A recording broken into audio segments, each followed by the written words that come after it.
আসসালামু আলাইকুম রহমতুল্লাহ। প্রিয় কামারি ভাই বন্ধুরা, আশা করি সবাই ভালো আছেন, সুস্থ আছেন। আজকে আপনাদের সামনে নতুন একটি ওষুধের নামে পরিচয় করে দিব, যারা অনেকেই চিনেন না। আমি সেই ওষুধ সম্পর্কে আজকে আপনাদের অবগত করবো। থায়োবিন। এই থায়োবিনটা আপনার হাঁসকে কেন খাওয়াবেন, এই প্যাকেটটা দেখে রাখেন। যারা অনেকেই ফোন দেয় যে ভাই আমার হাঁস ঘাড় বেঁকে যায়, হাঁটতে পারে না, ভিটামিনের অভাব, তাদের জন্য এই থায়োবিনটা খুবই গুরুত্বপূর্ণ। যাদের হাঁসের আপনার ঘাড় বাঁকা হয়ে এরকম পড়ে থাকে, পা হাঁটতে পারে না, এটা মাসে অন্তত পক্ষে ২ বার খাওয়াবেন। আমার খামারে মাসে ২ বার খাওয়াই সেগুলোকে। এই জন্য আমার হাঁসের কখনো ঘাড় বাঁকা হয় না বা পা বাঁকা হয় না বা হাঁটতে পারে না, এরকম খুবই সমস্যা আমাদের খামারে নেই। কারণ এই ওষুধটা আমি এ পর্যন্ত খাওয়াইছি অনেকদিন, কোনো সমস্যা হয় না, খুব ভালোভাবেই আপনার কাজ করে। থায়োবিন B1 B2 অবশ্যই দেখে নিয়ে আসবেন প্যাকেটটা। এই জন্য প্যাকেটটা আপনাদের স্ক্রিনে দিয়ে দিলাম। এটা আপনারা পেয়ে যাবেন পশু চিকিৎসক আছে না, ওদের কাছ থেকে আপনারা নিয়ে নেবেন। পশু চিকিৎসক ফার্মেসির কাছ থেকে আপনারা এই ওষুধটা পাবেন। এই ওষুধটা আপনারা নিয়ে খাওয়াইতে পারেন, দেখেন ইনশাল্লাহ আমার কোনো সমস্যা হবে না। তো এইদিকে আমার হাঁসগুলো খাবার দিয়েছিলাম, সুন্দর করে খেয়ে নিচ্ছে। এগুলা খাবার খাওয়ার দৃশ্য আপনাদের সামনে তুলে ধরলাম। তো সবাই আমার খামারের জন্য দোয়া করবেন এবং একটা সাবস্ক্রাইব, একটা ফলো দিয়ে পাশে থাকবেন। তাহলে আপনাদের সামনে এরকম ভালো ভালো ভিডিও উপহার দিতে পারবো। তো এরকম শিক্ষণীয় ভিডিও পেতে আমাদের চ্যানেলটাকে অবশ্যই সাবস্ক্রাইব এবং ফলো দিয়ে রাখবেন, তাহলে আপনাদের কাছে কৃতজ্ঞ থাকবো। ক্যালসিয়ামের ঘাটতি হলেও কিন্তু পাকা ঝুলে যায়, এটাও খেয়াল রাখবেন। পাকা ঝুলার কারণ হচ্ছে ক্যালসিয়ামের অভাব। তো যাদের ক্যালসিয়ামের যে হাঁসগুলো দেখবেন যে পাকা ঝুলে যায়, ওদের অবশ্যই ক্যালসিয়ামের অভাব, ওদের ক্যালসিয়ামের ডোজ করে নেবেন।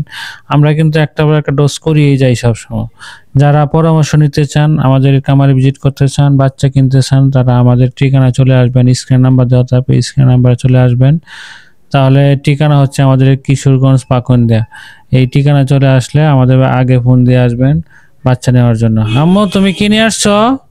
শুধু সারাক্ষণ এই যে মজা মজা খাও, এত মজা খাইলে হবে? আমাকে দিবা? দাও। তুমি শুধু একাই খাইবা, বাবাকে দিবা না?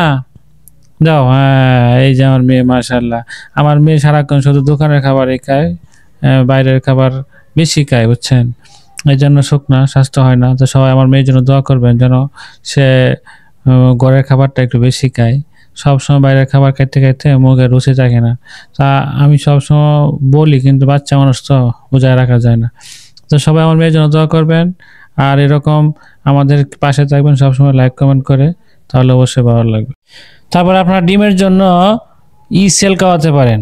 হাঁসকে আপনারা সেল খাওয়াবেন, দেখবেন যে আপনার হাঁসের ডিমে বৃদ্ধি পাবে। এবং এই যে ক্যালসিয়াম বললাম, ক্যালসিয়াম, তারপরে সেল, এগুলো আপনারা রেগুলার খাওয়াবেন। আর থায়োবিন, এই 3টা ওষুধ প্রতি মাসে অন্তত একবার খাওয়ানোর চেষ্টা করবেন সবগুলা।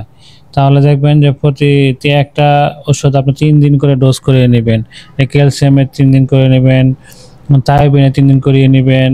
তারপরে এইভাবে প্রত্যেকটা ঔষধ আপনারা, এগুলো হচ্ছে আপনার অ্যান্টিবায়োটিক না, এগুলো হচ্ছে আপনার নর্মাল ওষুধ খাওয়াতে পারেন, সমস্যা নেই। এই যে আমার হাঁসগুলোর জন্য এখানে চাল দিয়ে জাউ রান্না করা হবে, এদেরকে ভাত রান্না করে একটু নরম নরম করে এদের সাথে মিক্স করা হবে ওষুধ। আমরা ওদেরকে ওষুধে ডোজ করাবো আজকে ক্যালসিয়ামের। তো ক্যালসিয়াম ওষুধগুলো আমরা 3 দিনের খাওয়াবো। তারপরে আমরা থায়োবিন খাওয়ানো শেষ করেছি।